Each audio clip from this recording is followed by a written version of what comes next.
You are listening to Girls in Low Places. We're like the country music podcast that your mum banned you from listening to. Let's go, you freak. Who let us backstage, honestly? Girls in Low Places, we have a very exciting guest on today, Harley Moon Kemp. Welcome to the podcast. Thank you. I'm so excited because I love listening to this podcast. So now I'm on the podcast. I'm so happy to be here. We go like weirdly way back. Yeah. So we have a mutual friend, Luca, who I used to work with at a model agency. And was it your birthday or was it her birthday that we went out? I think it was her birthday. And I'm not going to lie, I don't know if you want to tell this story of the last time we saw each other. I absolutely do. I have no shame. I mean, it was like, we're talking like 2012, maybe 2013. Yeah. Yeah, so I was young and naive. We were in Scala in King's Cross, and it was like a bingo night. It was Rebel Bingo. Rebel Bingo night. You punched someone, Katie. There was some sort of fight that kicked off in the party back in the day where everyone was young, scrappy and drunk. And I do remember thinking, who is this hard bitch who's like getting in the mixer of the fight going on? So all I remember, something happened, someone spilt something or something happened and someone was like, boys were like coming at another one of your boys. Yes. And I was like, well, if the boy starts the fight, then they're going to get hit. It's going to be awful. We're going to get thrown out. This is in my mentality. So I was like, if I just go boosh, then maybe no one will fight back. But I remember then after that, I got pushed over and stamped on the head. And then I had to leave, I think, or I had to go somewhere else. I think we all had to leave. I think you probably got us thrown out. The only thing I remember is my friend Mark had glasses and one of the things had snapped off and he was just resting them on his eyes because he couldn't see. Oh my God. Yeah. We were kind of naughty back then. Yeah. I feel like it was a different time. Thank God. Thank God it was a different time and we're not still out there raging. Absolutely. But one of the main things that I was like obsessed with, so obviously like you were a photographer for a while, so you kind of like worked with some of the agencies that I worked at as a model agent, and I just remember really vividly, I think it must have been around lockdown or just after lockdown, and I just saw what you were doing in terms of the country music and I was like, oh my God, she has done what every country music fan in the UK wants to do. You've started, like, how old were you, like in your 30s? Because we're at that same age, aren't we? Yeah. You've started a completely new career path. Yeah. In the most joyous way ever. In the most depressing time of lockdown. Yeah. Like, talk me through that process and that journey. Okay, so I was always writing songs for other people. Did not know that. No, never spoke about it, never really told anyone. Just had a lot of songwriter friends writing for DJs or things like that. And I was always kind of in a bit of a songwriting circle, dipped in and out of it while I was doing my photography. I didn't know that. And then I got to a point where I just never loved the pop kind of club music that was out. Yeah. And the one time I thought I started learning the guitar and I was, playing more and more songs on my own. Mm-hmm. And I went to my publisher and I said, can I play you something different? Like, this is something that I've just written in my room. It's not for a DJ. It's not for sale, really. It's just kind of some songs. And I played him 2 or 3 tracks and we sat in this room and he went, it's country. And I was like, well, I didn't know I was trying to be country, but I guess I listened to a lot of country or acoustic music or anything, and that's sort of my inspiration of what I listen to when I'm at home. Obviously is translated, but that just felt like my go-to sound of what I write alone. And then by chance he went, you'll never guess what, I've got a writing camp in Nashville next week. Stop. Go. And I felt such a fraud thinking, oh my God, I've only got these like 3 songs that I've written in my room. And now I'm going guitar on back over to Nashville. I was so overdressed, Katie. I had tassels. I went full Dolly P on stage, right? So I've got tassel jacket, pink boots, the whole thing. Dress for the job you want. Yeah. So honestly, I looked like I was on a hen do for one on the plane. Easily done in Nashville. Okay, easily done. And so anyway, so I went to Nashville a week later and I'd also obsessively watched Nashville, the TV show. So I was just like completely nervous and terrified and excited and ready for it. And went on this writing camp for a few weeks, and I just felt like I'd joined the circus. I didn't want to go home. You know, that was what it felt like. Yeah. And so, and you kind of, from there, that's been your country music sort of like journey. So that was the start of it. Yeah, that was when I thought, I'm sitting every night in these bars. I also stayed for way longer than I was meant to stay, and I came home for 2 weeks and I went straight back. So I just thought, why have I come home? And I went straight back. I really, really just sat in the bars every night listening, thinking, this is what I want to listen to. This is what I love. The storytelling is just so good. Every song in the bar, I was like, this is a hit song. This is a hit song. Yeah. Jesus, this is a hit song. Yeah. You know, I just absolutely fell in love with it. And then after that, it was lockdown. Right, okay. So I wasn't planning to ever be the artist also. I just loved writing songs. Got you. And then it was lockdown, and as everyone, there was nothing to do. There was nowhere to go. And I was living alone. So I was feeling pretty sorry for myself. Yep. And great time to write a song. Great time to write songs. And sat in my room, started putting some songs that I'd written on Instagram. And I wrote this song called Space, and I did a video of it. And I got loads of comments saying, where can I hear this? Where can I download this? And I thought, oh, God, I don't know. It's not online. It's just me in my room private. And then it encouraged me to do it. So I messaged a producer, and we did it remotely. And I put it online a couple of weeks later, and it went to #1 in the UK country charts. That is insanity. I cried. I bet you did. I thought my mum and dad would just listen to it 3 times and that would be it. Especially at this sort of age, like you can get so stuck and be like, I can't do it now. It's too late. Imposter syndrome, all of that stuff. And sometimes you just have to like act, like how you have to learn by doing, and you just have to just do it. Just do it. As Beyonce said, just do it. Just start it. And I feel like that's what you've done. What was like the best songwriting piece of like advice or something that you learned when you were in Nashville? I don't know. I think it was just to don't stop writing and don't stop listening to music, really, because you just get better and better. But I don't know. I think the best thing that I learned from Nashville was just staying in the detail of the story. Right. And I love that. But that's what I love about country music. I know what jacket, I know what room they're in. I know where that, you know, you're watching a movie while you're listening to these songs, and it's so good. And yeah, I think that's what I love about it the most. One of my favorite songs of yours is She Looks Like Me. Oh, yes. And I feel like that one is like I'm watching a rom-com. Yeah. A sad rom-com. Well, it was so true. I wrote every single word from like, so I was in, it was after lockdown or during lockdown. I was in my dog walking clothes, taking the dog out. And I ran into my ex.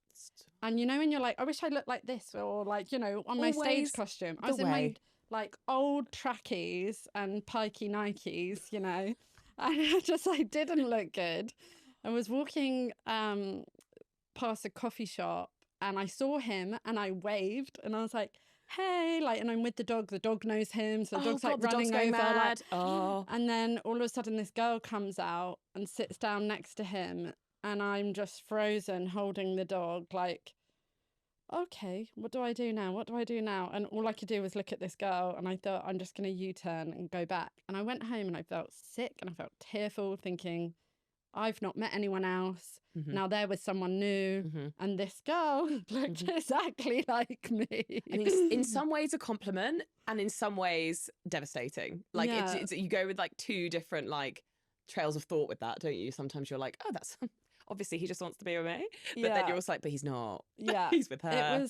I felt sick about it, and then the next week I went to Nashville, and I was writing with this guy, and he was like, so what do you want to write about? And I was like, I met this girl and she lives, and we wrote it in like 20 minutes. He was just like, started playing, and I was like, oh, I'm literally writing it word for word. There's no trying to write a song here. It's such a universal experience as well. I think we've all had an ex who's like then gone out with someone who were like, hang on, she looks like me, but yeah, that oh God. With like writing about your exes, Yeah. do you, obviously maybe he knows that song's maybe about him. Yeah. Do you ever get any like kickback from them? Or do you feel nervous putting No, it they're out? terrified of me. As they should be. They're terrified of me. They're terrified to go on a date with me anymore. Do you think? Is that? Yeah. Wait, are you single now? Yeah, I'm single. I'm like always single. And there's a someone I was going to go on a date with went on my Instagram. No. And I'd just posted like, oh, my show is a night of bad dates and heartbreaks where I just slag off everyone I've got with. Like, What? And then they decided like, yeah, I'm not going on that one. Want to go. No. Oh my God. Terrified. I never thought as that an aspect of dating when you're a songwriter. Yeah. I mean, it's good though. Yeah, Get it's the good. stuff. Do you think that people like maybe when you are in a relationship with them, they kind of like keep themselves in check? I find that a little bit with the podcast. I find if I'm like dating someone, they're like, "You're going to say this on the podcast?" And I'm like, maybe. I mean, I try not to use like names and stuff. But speaking of which, I think we have to talk about this. Have you seen all the Zach Bryan drama? Yes. Okay, so for our listeners who maybe aren't sleuthing on TikTok and Instagram the way I am on this subject, because it's got me in a massive chokehold. So to summarize, Zach Bryan was dating a big gossip podcaster, Brianna, for over a year, and they recently broke up. She has claimed he's emotionally abusive, but the biggest tea within this is that he offered her $12 million as hush money so that she wouldn't go on her podcast and talk about it and then start a whole sort of like collateral. There's been diss tracks, there's been all sorts of things going on that are really like revealing that Zach Bryan has got some really big issues with women and obviously defaming some of his art, if you like. My main question is, right, especially in the job that you're in, and I suppose like, I mean, kind of in the podcast space, if you went out with someone and you were offered 12 million, what are you doing? You know what? I was honestly watching this story like the other day because 12 million's a lot. Yeah, it is. And I can't quite tell how bad it was. Well, it's really hard with emotional abuse to like quantify. I think one thing I will say about this whole thing, it is something interesting that it's like kind of thrown up to a lot of people. I mean, I had the guy that I'm seeing the other day was like turn to me, was like, so what actually quantifies emotional abuse? Like, what would you say it is? And I do think you do have to sit back and think about it. It's lots of things. So many lots things. of little things. Yeah. And it's to turn down 12 million, he must be. He's scared. Yeah. He's scared. And I think that I mean, good for her. Good for her. If it is really 12 million quid that she's turned down. But like, if you had a big relationship and then you know, you're an established songwriter already, that's your art and that's your craft. Like, you have this big public relationship and then you can never write a song about them. How would you feel? Like, would you like... You'd have to find a way. You'd have to find a way. I don't know. I mean... You'd have to change their name. Mac Bryan. Mac Zion. Brilliant. I think they might find you.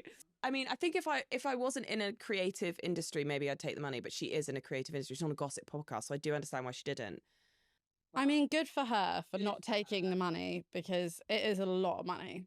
Yeah. And, you know, as woman to woman, if she is strong enough to turn down 12 million quid, would I turn down 12 million quid? I have no idea because I don't know her circumstance, but that is a big chunk of cash. Would you feel like it was blood money though? Yeah. You would? Yeah. See, sometimes I think there's an aspect of the blood money, and then sometimes I think I'd be laughing because I'd be like, you idiot, you gave me 12 million quid. Yeah. Like, at least I get that from you. I got so much shit from you. I got 12 million quid. You just don't know how bad it was. That's it. And if you are traumatized in that way, and this is all trigger warning because I'm sure some of our listeners have been through, I mean, we've all been through, I'd say, levels of emotional abuse or partaken in levels of emotional abuse it can be from parents, it can be from, you know, from teachers, it can be, there's loads of different layers of that. But I don't know. There's parts of me that thinks I would be able to sit there and just relish in the fact that I had the money. But there's parts of me that thinks, would you feel sick for the rest of your life and your, you know, potential kids or your next partner living in that £12 million house? And also, I think there is some details to this that she wouldn't just Oh, get. you would have spent the whole 12 million on a house. Probably on Like- property, yeah. Yeah, Like, I think I just like the way you said, I was sat in the 12 million pound house. I was like, oh, I've she already spent thought it all about it. already. Yeah. she spent it day one. Yeah. I think she would have got drip fed the money though. I don't think she got like she would have got 12 million in like a hit. She would have been like given like $1 million at the end of year one, and therefore if she's tripped up and she did say anything late down the line, she then would get less of a settlement. So I think from that perspective, It's dark. it's all horrible. The thing I thought was interesting, like, do you think this happens a lot? I mean, obviously it must happen a lot. Yeah, I'm sure. I'm sure people are paying it off. I know, just one day I want it to all be exposed and like all the hush money that's ever been paid to anyone. Lots of people in the UK scene are like now thinking about whether they're going to still go to BST when he comes. I thought that too, because I wanted to go, and now I feel a bit like, do we support an emotional abuser? But then this is a question I have for you. Do you separate the art from the artist? like, yes and no. Your moral compass is not excited to go and support an artist that you think is emotionally abusing women, full stop. Yeah. Would I still keep the music on my iTunes? Yes. Would I pay expensive ticket to go to BST? Would change my mind. Yeah. And I think also, like, do you think he'll get pulled if it comes out that it's worse than it is? I think she actually did protect him in some of the things she has held back as well. I think she's more said it as a more general thing, rather than too many specifics. I think it's interesting timing with the election in the US. Like, I think she's going to get a lot of support because everybody is looking for that woman to stand behind with everything that's going on. I'd say Zach Bryan has a lot of Trump supporters, like just being like that Midwest kind of artist. So I think that like this will become maybe not more political, but like there will be more of a hype around this than if that wasn't involved, I think in America especially. So I don't know. I don't think you really can cancel an artist that big. Like I think he's got and he was always troubled. There's been lots of troubled things about him. So I feel like he's just going to keep on keeping on. But I'm not, lots of people had how lucky are we like tattooed on them or like above their bed because it's such a lovely phrase. Yeah. And now all the women are like, that's got to go. Yeah, it's so hard. I think also, you know, with everyone promoting themselves and having social media all the time, it is hard for artists to have any separation between their music and their personal life and what's really going on. Yeah. We'll never know the truth of the details. And yeah, it's tricky for artists to manage stuff like that. From going from being the songwriter behind the scenes to I thought you were going to say you ever worried about your dark past. I'm like, no, because we did tell people we used to go clubbing and get into fights. Yeah, well, and mine's out there now. So that's why I'm quite glad we did the podcast as Girls in Low Places. I'm like, even if I do something awful, I'm a girl in a low place. The brand, it's the brand. Yeah. But yeah, do you ever, well, I feel like it must have been a shift from being like behind the scenes as a songwriter, then putting yourself out there. Like, do you ever wake up in the middle of the night being like, oh my God, like this is quite invasive? Yeah, I was really nervous about it, honestly. I love making, I love having a feeling and getting it out into whatever shape or form that feels like. The idea that someone else is going to judge it and tell me what they think about it is horrible. But I feel like I'm kind of glad that I did find it a little bit later. Yeah. And I feel so confident in myself and I'm not worried. Yeah. If it goes nowhere tomorrow and it was all over, I would just be like, well, I had the best time. Yeah. You know, like that's kind of where I'm at emotionally with it. And I just have so much fun. And being able to go and play shows where you just kind of, you know, tell stories about people you've dated and then sing songs about them is just so silly and freeing. Yes. And I don't care if I'm judged on it. And I've really like kind of moved past that. Yeah. And I'm just having fun with it. So what advice would you give to someone who's starting a passion project or something that feels more creatively, you know, sound to them in their 30s? Like, what advice would you give them if they're nervous or? Yeah, I think just don't look around.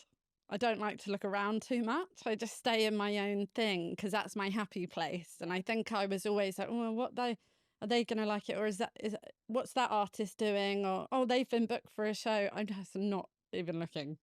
Just stay in my own thing, stay on my own project And that's my happiest place. And that is actually what people are attracted to, because you're just being authentically yourself. You're not thinking, what am I meant to dress like, or what am I meant to look like, or what type of thing am I meant, what stage of my career am I at? And I think actually when I'm enjoying it the most is when I'm so enclosed in my own projects and that's always been the success of what, like putting out Space in my room. That was purely out of my own fun. And then other people saw it and liked it. It wasn't because I was looking around thinking, what should the sound be? Yeah. It's very pure. Yes. Like it's very pure. Very it's very childlike for me. Yeah. Do you, speaking of childlike. Yeah. So you come from a very musical family. Yeah. For our listeners that don't know, Harley's dad is Martin Kemp, who is from Spandau Ballet, but also my biggest visual of him is EastEnders. I feel like the millennial in me is just like, that's it. Always the bad guy, wasn't he? He was quite a bad guy. Yeah, always the bad guy, but for strangely like the sweetest, softest, shyest man. Yeah, he wasn't typecast there. In reality, yeah. And then your mum is Shirley from Pepsi and Shirley. She was also in Wham. Yeah. So that is an incredible musical household. Yeah. Do you ever, like, tell me what that was like growing up and how has that influenced you, like, now in your music? I think it's just made, I think what's amazing that I'm so lucky and so aware that I'm so lucky to have is watching your parents do something that they love and they're still having so much fun with. Yeah. It gives you that space in your brain to go, I can do something fun and have a nice time, like at work, rather than thinking, oh, I don't know, I'm going to have to do this and try and get a real job. I think my parents were always said to us, like, you know, find something you love and then you've got to be the best at it. You know, find something you love and then you've got to work so hard to be good at it. But as long as you're doing something that you really love, it will be okay, you know, because you're trying and you're loving it and you're enjoying your life. And I think growing up in a household where they were doing music and singing and playing instruments, like it was such a inspiring environment to be in as a kind of as a thought that could be your career. Yeah. That's such a lovely way. And it does shine through from what you are doing and how you've been able to pivot into doing what you love now, like that mentality, which so many people don't get to have or aren't brought up with it. So they're just, you know, 9-to-5ing. And I think it's an inspiration. You inspired me, actually, because when I saw you doing it, I started thinking, how am I going to get into country music in the UK? And I find it's a really, what do you think about the UK country music scene? I think it's really welcoming. I think I really like the fact, I mean, the whole thing I love about country music is that when you are into country music, you just like country music. It's like the same, I'm sure, like the opera community have, you know, like they all just listen to opera. Country fans just love country music and listen to country music. I try to go back to the chart. I struggle. I just always come straight back now. I'm just Everyone was like, why don't you go on Roman's Capital Radio? I'm like, the music is wrong. Having your brother like be like this big, you know, DJ, Roman Kemp, do you ever just like want to bribe him at the dinner table and be like, can you just play my song? Can you just, you've really annoyed me this week. Could you play my song? Yeah. Just like put a cowboy hat on him as on the dinner table. Just like, can you just get into the spirit? Yeah.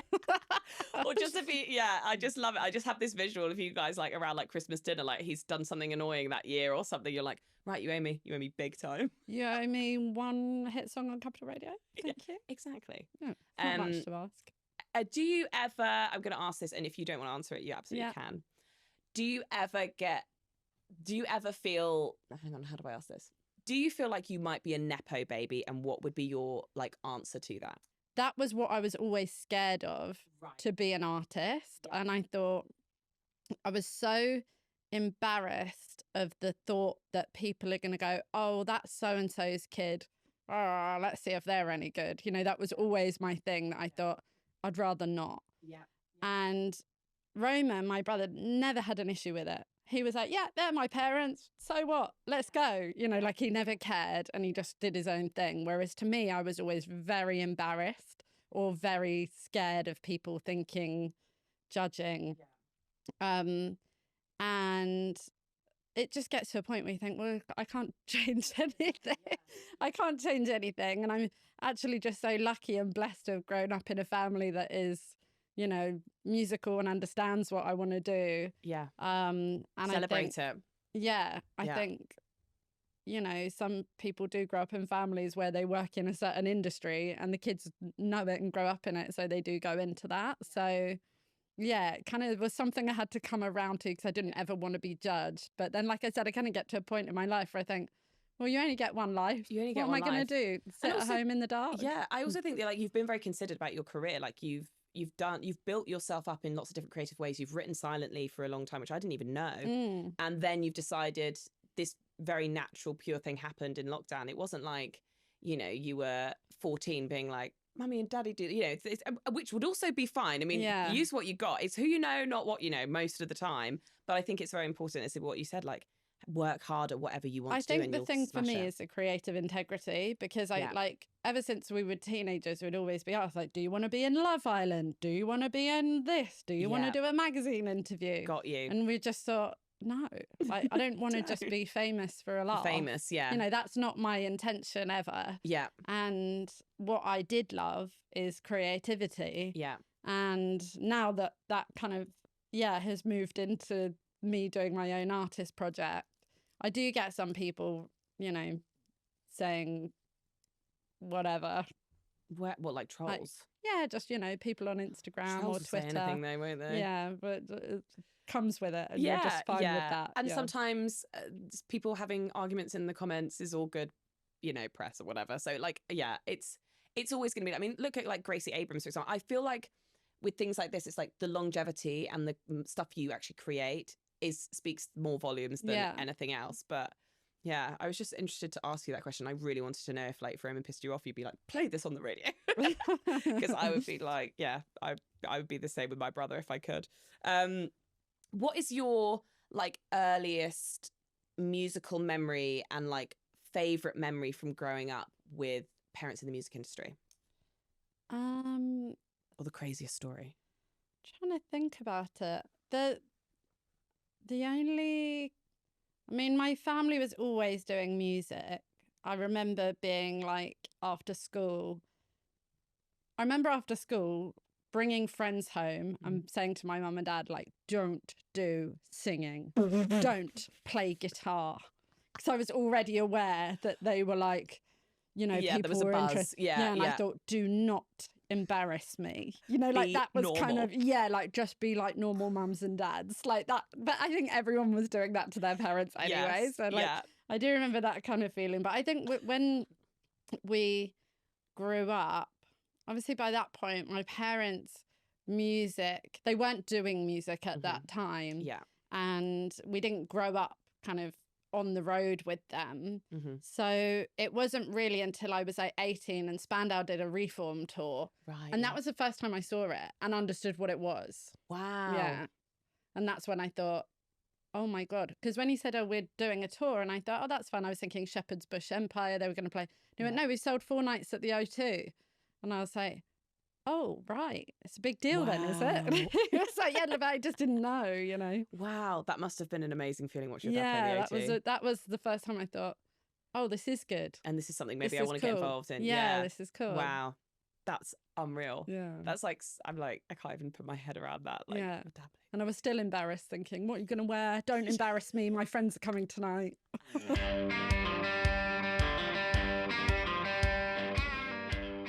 You, to me, are the best dressed UK artist. Oh, thank you. By a long way. Because you add sort of like an element of like, obviously the country stuff, but you've also got like a little bit more, I don't want to say, I want to say like, not camp, but like you add like some like showbiz to it that like brings it. It is so camp. It is so camp. My show is so camp. It is so camp. It is just like a who's who of people I've dated, stories about them, songs about them, bum shaking, tassels, glitter. It's all happening, you know? Like a country drag show. Like that's my dream. I mean, I've played at Pride twice. Yes, I did see that you played at Pride. Yeah, I played Brighton Pride, and after me was like Mel C, Steps. Like it's my act is fun and camp, and I had dancers in tassel skirts. That's what we need. And then I played at Cardiff Pride this year. Right, yeah. And there was also the lady who is the Shania Twain impersonator. Like it's so fun, and I want my show to make people feel good. Yeah. It's not about me. I love being part of it with everyone. Yeah. And also like I think country music often as well for like the UK audience, it kind of takes us out of our day-to-day life. It's something that is magical, that is something that we go and travel and experience maybe once a year, or, you know, it takes us out of our British, you know, especially when the weather's like this.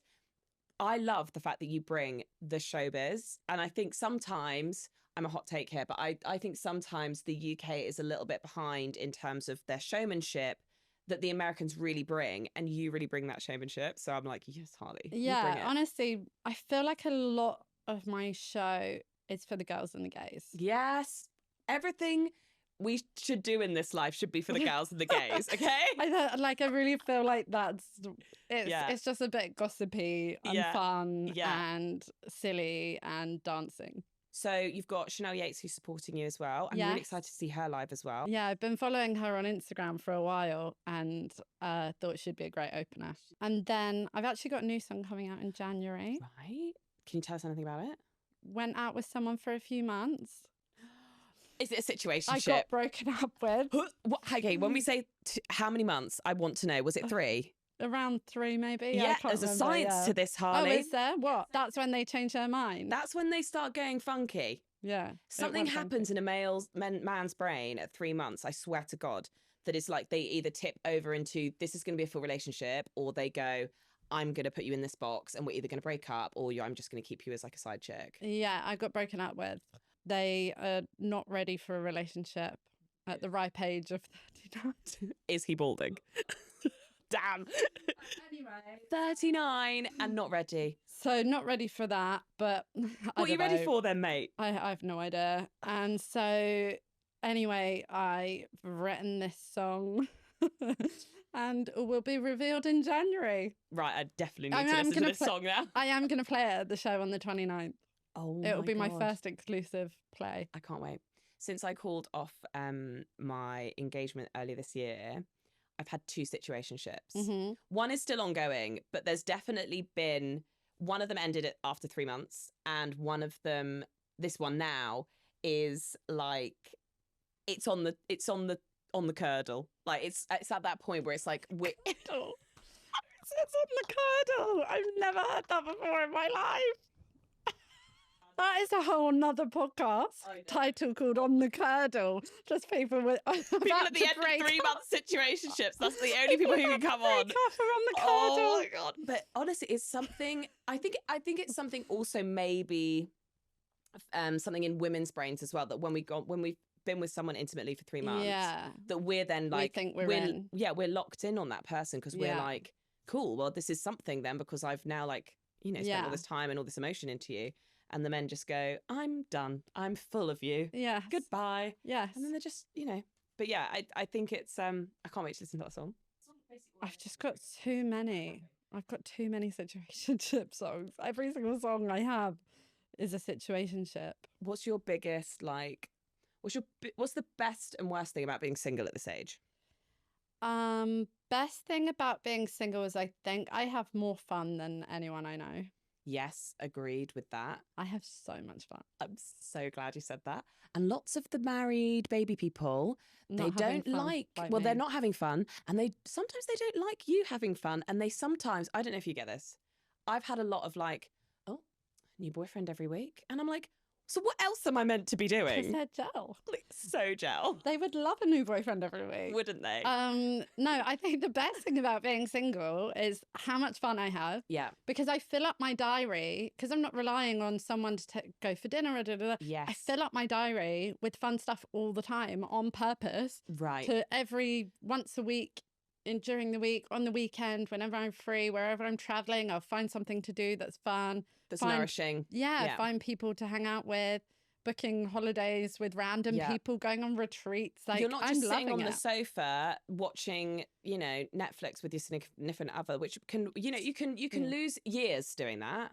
So you're filling your time. Okay, I need to be better. So at I this. really recommend that to anyone single. Mm-hmm. Just like stop worrying about whether you're single or not single. Just have fun. Live. Just do fun Yeah. stuff. There's so much fun stuff to do out there. Because you never know when your time's up. Yeah. Like, you might walk out this podcast studio today and bump into someone, and then that's it. You might then find yourself in 2 years on the sofa with a baby and Netflix and being like, this is lovely, but I didn't get to go on that trip or that retreat or whatever, or that's not really in my path. So I do think agree with use that. it as your power. If you're single, do everything you want to do. Yeah. That's what I'm doing anyway. That is a great piece of advice. Yeah, and I'm bloody exhausted from being single. Someone come and get a relationship. Give me a break. I could really do with a night of Netflix on the sofa. I'm exhausted. Oh my God. Who is your dream country collab? Oh, I might have to go girl power on this and say like Maren Morris. She's been my number one since the start. I love her. Like she's got such good vibes, such cool aesthetic. She's very like back to the roots of like, that acoustic classic thing. But then she's gone a bit more pop now. She's saying she's leaving country music, which I was sad about. And also, we've never actually spoken about Maren on the podcast. I don't know why. She just hasn't come up as much. What are your thoughts on her divorce? Because I was so shocked by that. I thought they were super in love. I mean, I'm not a speculator on the goss. Yeah. As you. I am. I don't live on TMZ. Me and my sad little life. This shows you're doing things and I'm sitting at home on TikTok like, oh my God, Maren Morris is divorced. But I think she's got some great songs out of it. So good for her. That must be a really awkward thing, actually, if you're both songwriters. Yeah. And then you get divorced and then you write songs about each other. That would feel like a weird conversation. You're just kind from of the grave. You haven't heard from them, but you hear the song on the radio that's about you. That must be an awkward one. But also I would kind of find it quite comforting that they actually gave a shit. Because sometimes when you don't hear from anyone, when you go to no contact, you're like, excuse me? Can I get an amen in the back? Like, I really want to know how you gave a shit. But yeah, no, I think that would be... Have you ever dated anyone who's another musician? Yes. How was that? Fine. And that's that too. No names there. No names. No names. Have you ever dated anyone famous? Yep. No names there either. Sadly. Right, okay, we need to get Harley drunk next time. Yeah. Oh, I did bring you a drink. Oh my God. Hold on. By the way, guys, it is 8 a.m. on Tuesday morning and Harley's brought me a drink, which is amazing. And also you did another podcast. She brought me moonshine. I am so thankful. Obsessed with moonshine. Have you had I haven't tried this one actually. The tough nut one. The tough nut. Oh, it's banging. It is like Nutella or like, it's like a Ferrero Rocher. Yeah. In a shot. It's so delicious. So good. I've been drinking that nonstop. I have the tough nut with milk. Yeah. I could see that kind of like a Baileys. It's like a Baileys. It's a nice little yeah. Sets you off.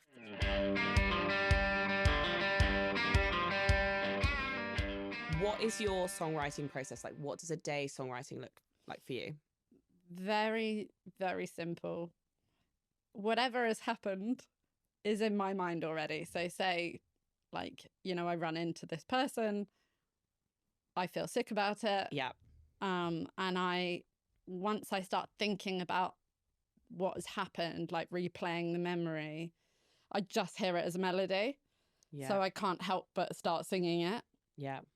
It's kind of like a weird default, actually. Like after something has happened, I'll start singing what has happened. I think it's therapy. It is therapy. It's your brain trying to process what's happened to you. Yes. Some people write things down in like a diary form. Some people call their friends to talk it out. And they're like, you'll never guess what's happened to me. I do that. I just do voice notes. Yeah, and people you'll are never like guess. not listening to that. Yeah. Some people call their friends for therapy. You'll never guess what's happened to me. Da, da, da. When something happens to me, I can't stop singing it. Wow. And so I'll hear the melody first, and then I've kind of written the song in my head. Like I went to Vegas in January. Oh yeah. Met this guy. He still follows me on Instagram, so he's probably see this. But met this guy in Vegas. Hi, Vegas guy. We went and shot guns in a firing. So what, you had like a holiday romance? We had a date, yeah. Love it. And so I got back to my room the next day. Oh yeah. Oh yeah. And the next morning.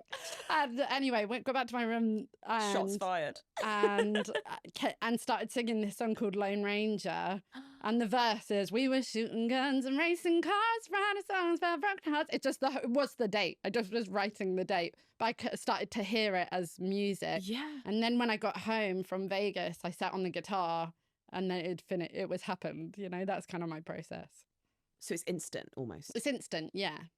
Wow. Yeah. I don't like to try and write a song. Right. So you're just literally like, got my guitar, something's just happened, let's write it, and then you'll workshop it from there. Yeah. Wow. Yeah. That is such a talent. If you could write a song about this interview, what would it be? And how would it go? I'm trying to think lyrically. We went from nightclub fighting to studio lighting. Now, but that was in the past. Now we're doing podcasts. Oh my God. I don't know. And the number one hit is and then here. we'll work the melody out, and then we get the guitar, and that's kind of where we would go, you know? Stop it. Mm. Maybe we should add this as an element to Girls in Low Places where we have to write a song at the end of each Yeah, record. that's really good. I think I might need you in the room for each one though, so we'll sort that out. Yeah. Because you're a little bit far. That would have taken me about... Can you see it on our faces? We're girls in low places. And no. Maybe like that. Maybe we get a theme tune going. I think that's our new jingle. Yeah. New music coming out in January, which I'm really excited about. The song's called Back in Tennessee. Oh, yeah. Was the guy that you were seeing... All will be revealed when you listen to the song, honey. This, right. So, in terms of... So, do you like American men? I like anyone, really. I like men. We just like men. I've been single a while. I'm not fussy. I love men with an accent, which means that often in London, I tend to end up with like, because I think that's like an accent. Nice. But I do love an accent, so I do love American men. Desperate to try and get the bloody visa, just get with an American man and then just like marry and then just go and live in Nashville. Yeah, I know what we're all looking for, really. Right, okay, I'm glad we're on the same page. Yeah. Maybe we should just go to America one day, just go on just go on a hunt. Just have like a hot girl summer hunt. Oh my God. An Easter egg hunt. An Easter, I think we'd clean up. Yeah. 2 single British girls. Every time I've been either alone or with like loads of people who are in relationships. So like we would, oh my God, we could write a song about it. You know, like when men have their like hunting, fishing songs. Yes. And we just go, we're going hunting. We're going hunting, but it's we're on a man. Yeah. For our, and also I'd be like, get that American visa. Yeah. Get that green card. Oh, who is your country music hall pass, like ultimate guy, fancy guy? Let's manifest this. Who do I fancy the most? There's one guy you could go on a date with and then write a song about instantly. I actually don't know. Are you just not into the country vibe? I don't know. I'm more of a like Ashton Kutcher kind of girl. Oh, did you see he was at Morgan Wallen at BST? Yeah. And I was like looking up, being like, there's someone really famous up there, and I couldn't work out who it was. And the next day I saw it was Ashton Kutcher. I was like, oh my if Ashton Kutcher played country music, my life would be complete. Well, he seems to like it if he's going to Morgan. Yeah. So I'm here for it. Okay. Well, that is something we're going to manifest, okay? So we're going to go to Nashville. We're going to find Ashton Kutcher when he's at some sort of Morgan Wallen show. And we're just going to have to bump off Mila Kunis and be like, hey, have you set her up with someone else? She seems nice. She seems really nice. She seems really nice. Harley, this has been amazing. Thanks for having me. And I can't wait to come to the show on the 29th. It's sold out, isn't it? It sold out like 6 weeks before. I'm so gutted that none of my friends are like, you know, they're trying to get tickets. Trying to get tickets. And they're all texting me saying like, oh, I can get guest list, can't I? I was like, no, it's sold out. Oh my God, that is, well, look, it just shows everything's going in the right direction for you. Yeah. And I'm just so excited to see like where this all goes for you. Thank you. So yeah, let's hang out. We've got to book that Nashville trip and find those American men. Hell yeah. You are listening to Girls in Low Places. We're like the country music podcast that your mum banned you from listening to. Let's go, you're free. Who let us backstage, honestly?